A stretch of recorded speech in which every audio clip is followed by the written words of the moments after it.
Taylor, a real litmus test comes in the non-con for the Big 12. Let's look at the slate now. We're going to get to week 0. We've talked a little bit about it, but let's look at week 1. The non-con games right now, they really, of course, Baylor and Auburn is one we've all been talking about, but how about Josh Hoover going against one of the brightest minds in football history, Bill Belichick? Well, that game is huge and it's going to have the eyeballs of the entire sport on it on that Monday night, but I also look at the Thursday night, Nebraska going to Cincinnati. They're actually playing that in Arrowhead, but that's a huge opportunity for Cincinnati. Georgia Tech and Colorado, these games, all of them, Utah and UCLA, these games matter when we talk about the selection committee at the end of the year, and so much focus and emphasis for the Big 12 on not just having your conference champion get in the playoff, but also get that second or third at-large bid.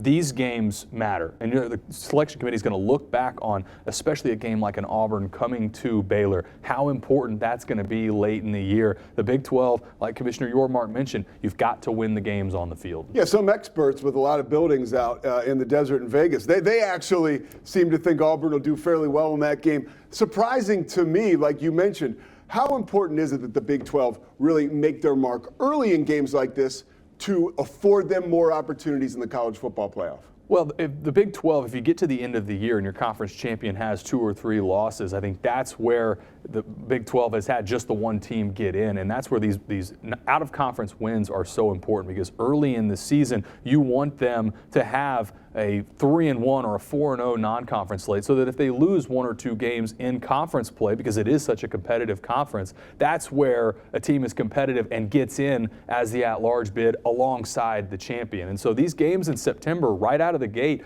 they matter. There's going to be a lot of attention on these non-conference games and some of these marquee matchups that we're talking about. All right, let's take a sneak peek at week 2. These are Big 12 teams against Power 4 teams. What grabs you there, Taylor? I think Baylor and SMU. SMU has a couple non-conference opponents, SMU playing TCU as well, and Baylor. This was a team that a year ago obviously made the playoff, and so this will be a good measuring stick. Oklahoma State going to Oregon, I think that's going to be extremely challenging, especially early in the season for them. Iowa State and Iowa, huge game a year ago where Iowa State went on the road and won that game, last-second field goal over Iowa. These are all matchups that I think will have a ton of significance, but I would call out specifically Baylor and SMU and Iowa State that'll have late-season implications. All right, I'm circling Stanford and BYU. You have Bear and Tiger Bachmeier going against their former team. That in itself is bananas, but also you think about BYU, the opportunity to go 2-0 after you would imagine a win in week 1 against Portland State. That is the type of momentum Kalani Sitake's team will need, because that's what happened last year. You just felt like, oh, the ball is now bouncing our way. An early start for those teams in these non-con games has to be really important. There's no doubt. And for all of these teams, we've talked about in this portal era where guys, these staffs come together, but then also the number of transfers that come in, you need to get good reps under your belt early and get wins under your belt early, because that's where teams that, for Oklahoma State, we'll use that example from a year ago. When things started to go sideways, it started to go sideways in a hurry. And that's where that losing streak comes from.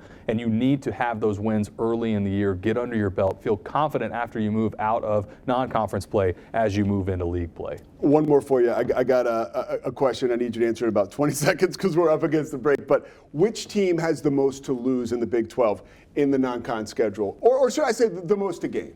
I think the team with the most to lose is Texas Tech, because for the entire season, I think they're going to have the expectations that what you did in the portal, you need to capitalize.